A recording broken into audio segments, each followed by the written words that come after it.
ਭੁੰਡੀ ਸ਼ੁੰਡੀ ਕਰਾਂਗੇ, ਕੁਛ ਬੜਾ ਕੁਛ ਕਰਾਂਗੇ, ਕੁਛ ਵੇਖੇ ਹੀ ਕੁਛ ਨਹੀਂ। ਤੇ ਇਹ ਜਿਹੜਾ ਤੁਸੀਂ ਲਫ਼ਜ਼ ਬੋਲਿਆ ਭੁੰਡੀ ਸ਼ੁੰਡੀ, ਭੁੰਡੀ ਤੇ ਸਮਝ ਆਉਂਦਾ ਹੈ, ਸ਼ੁੰਡੀ ਕੀ ਜੇ? ਆਹੋ ਸ਼ੁੰਡੀ ਆ ਵੇ ਕਿ ਬੰਦਾ ਵੇਖ ਕੇ ਤਰਸਣ ਵਾਲਾ, ਜਿਹੜਾ ਬੰਦਾ ਤਰਸਦਾ ਰਹਿੰਦਾ ਹੈਗਾ।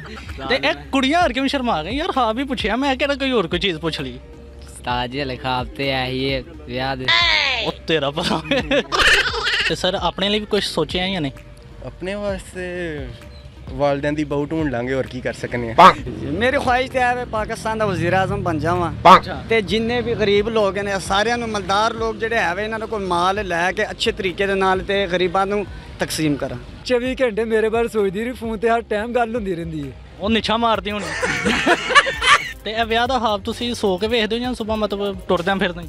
24 ਘੰਟੇ ਹੀ ਸਮਝ। ਤੇ ਮੈਨੂੰ ਇਹ ਦੱਸੋ ਕਿ ਇਹ ਦੁਨੀਆ ਰੰਗੀਨ ਹੈ? ਬਿਲਕੁਲ ਸਰ, ਰੰਗੀਨ ਦੁਨੀਆ। ਤੇ ਇਸ ਰੰਗੀਨ ਦੁਨੀਆ ਦੇ ਕਦੇ ਕੋਈ ਤੁਸੀਂ ਸੁਪਨੇ ਵੇਖੇ ਹੋਣ? ਬੜੇ ਸੁਪਨੇ ਸਰ ਜੀ ਵੇਖੇ ਨੇ। ਪਹਿਲਾ ਸੁਪਨਾ ਵੇਖਿਆ ਕ੍ਰਿਕਟ 'ਚ ਜਾਣ ਦਾ। ਅੱਛਾ ਠੀਕ ਹੋ ਗਿਆ। ਇਹਨੇ ਸਾਨੂੰ ਜ਼ਲੀਲ ਕਰ ਦਿੱਤਾ। ਖਾਬ ਬਸ ਇੱਕ ਚੀਜ਼ ਦੇ ਵੇਖੀ ਦੇ ਹੈਗੇ ਨੇ, ਜਿੰਦੇ ਨਾਲ ਸ਼ਾਦੀ ਕਰਨੀ, ਹੋਰ ਕਿੰਨੇ ਕੁ ਵੇਖਦੇ ਹੈਗੇ ਨੇ। ਉਹਦੇ ਹਾਬ ਬਸ ਤੇ ਹੋਰ ਕਿੰਦੇ ਨੇ? ਅੱਛਾ ਤੇ ਇਹ ਹਾਬ ਰਾਤ ਨੂੰ ਵੇਖਦੇ ਹੋ ਜਾਂ ਸੁਬਾਹ? ਸਰ 24 ਘੰਟੇ 24 ਘੰਟਿਆਂ ਚ ਇੱਕ ਸੈਕਿੰਡ ਐਸਾ ਨਹੀਂ ਜਿੰਦਾ ਖਾਬ ਨਾ ਆਂਦਾ ਹੋਵੇ। ਇਹ ਤੁਸੀਂ ਰਾਤ ਨੂੰ ਵੇਖਿਆ ਜਾਂ ਸੁਬਾਹ? ਇਹ ਸਰ ਜੀ ਅਸੀਂ ਦਿਨ ਰਾਤ ਅੱਖਾਂ ਖੁੱਲੀਆਂ ਨਾਲ ਵੇਖਦੇ ਰਹੇ ਹਾਂ, ਬੰਦ ਨਾਲ ਵੀ ਵੇਖਦੇ ਰਹੇ ਹਾਂ। ਸਾਡਾ ਕਿਧਰੇ ਪੂਰਾ ਨਹੀਂ ਹੋਇਆ। ਹੁਣ ਮੱਥੇ ਤੇ 2 ਹੀ ਵਜੇ ਰਹਿੰਦੇ ਨੇ ਹਰ ਟਾਈਮ, ਹਰ ਵਕਤ? ਹਰ ਵਕਤ। ਕਿਉਂ? ਬਸ ਪਰੇਸ਼ਾਨੀ ਹੈ, ਹੀਰਾ ਲੱਭ ਗਿਆ ਸੀ, ਗੁਆਚ ਗਿਆ, ਕੋਈ ਮੁस्तकबिल बन जाना। ਨਹੀਂ ਤਾਂ ਹੀਰੇ ਤੋਂ ਇਲਾਵਾ ਵੀ ਕੋਈ ਹਾਬ ਵੇਖ ਲੈਣੀ ਸੀ। ਹੋਰ ख्वाब ਤੇ ਬੜੇ ਨੇ ਮਗਰ ਪੂਰੇ ਕਰਨੇ ਵਾਲਾ ਰੱਬ ਦੀ ਜ਼ਾਤ ਹੀ ਹੈ। ਤੇ ਅਗਰ ਤੁਸੀਂ ਕੋਈ ਹਾਬ ਦੇਖਿਆ ਹੈ ਤੇ ਤੁਸੀਂ ਸਾਨੂੰ ਕਮੈਂਟ ਵਿੱਚ ਦੱਸਣਾ ਹੈ। ਇੰਨੀ ਦੇਰ ਤੱਕ ਮੈਂ ਖਾਨ ਸਾਹਿਬ ਦਾ ਹਾਲ ਚਾਲ ਪੁੱਛਾਂ ਕਿ ਉਹ ਇੰਨਾ ਗੁੱਸਾ ਕਿਤੇ ਤੱਕ ਕੱਢਣ ਦੇ ਨੇ ਪਏ। ਤੇ ਤੁਸੀਂ ਮੈਨੂੰ ਇਹ ਦੱਸੋ ਕਦੇ ਕੋਈ ਸੁਪਨਾ ਵੇਖਿਆ?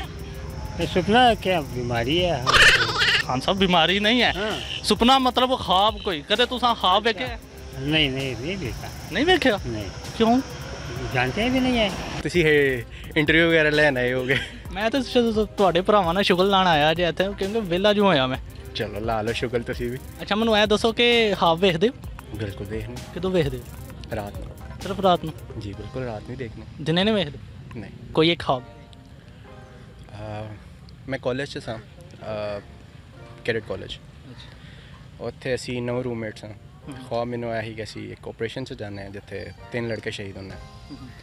ਤੇ ਜਿਹੜੇ ਅਸੀਂ 9 ਲੜਕੇ ਹਾਂ ਉਹਨਾਂ 'ਚੋਂ 6 ਜਿਹੜੇ ਨੇ 에ਅਰਫੋਰਸ ਸਿਸਟਮ ਪਾਇਲਟ ਨੇ ਤੇ 3 ਲੜਕੇ ਸੀ ਨੇਵੀ 'ਚ ਟੁਰ ਗਏ। ਜਿਹੜੇ ਸ਼ਹੀਦ ਹੋਏ ਹਨ ਨੇਵੀ 'ਚ ਟੁਰ ਗਏ ਤੇ ਜਿਹੜੇ 6 ਹਨ ਉਹ 에ਅਰਫੋਰਸ 'ਚ ਟੁਰ ਗਏ। ਮਾਸ਼ਾਅੱਲਾ ਕੀ ਬਾਤ ਹੈ। ਤੇ ਤੁਸੀਂ ਇਸ ਟਾਈਮ ਕਿਹੜੀ ਫੋਰਸ ਦਾ ਹਿੱਸਾ? ਮੈਂ ਨੇਵੀ 'ਚ। ਨੇਵੀ ਚੋਂ? ਜੀ। ਤੇ ਯਾਰ ਪਹਿਲੇ ਦੱਸ ਦੇ ਮੈਨੂੰ ਥੋੜੀ। ਲੋ ਜੀ ਨਾਜ਼ਰੀਨ, ਅਸੀਂ ਮੁਖਤਲਿਫ ਲੋਕਾਂ ਨੂੰ ਮਿਲ ਚੁੱਕੇ ਹਾਂ, ਉਹਨਾਂ ਨੂੰ ਪੁੱਛ ਚੁੱਕੇ ਹਾਂ ਕਿ ਤੁਸੀਂ ਕਦੇ ਕੋਈ ਖਾਬ ਦੇਖਿਆ ਹੋਵੇ, ਸੁਬਾਹ ਦੇਖਿਆ ਹੋਏ ਜਾਂ ਰਾਤ ਨੂੰ ਦੇਖਿਆ ਹੋਏ। ਤੇ ਕੁਝ ਲੋਕ ਤੇ ਕਹਿੰਦੇ ਨੇ ਜਨਾਬ ਸੁਪਨਾ ਕੋਈ ਬਿਮਾਰੀ ਹੈ। ਫਿਲਹਾਲ ਅਗਲੇ ਸ਼ੋਅ ਲਈ ਮੈਨੂੰ ਇਜਾਜ਼ਤ ਦਿਓ ਸਰ। ਅੱਲਾ ਹਾਫਿਜ਼।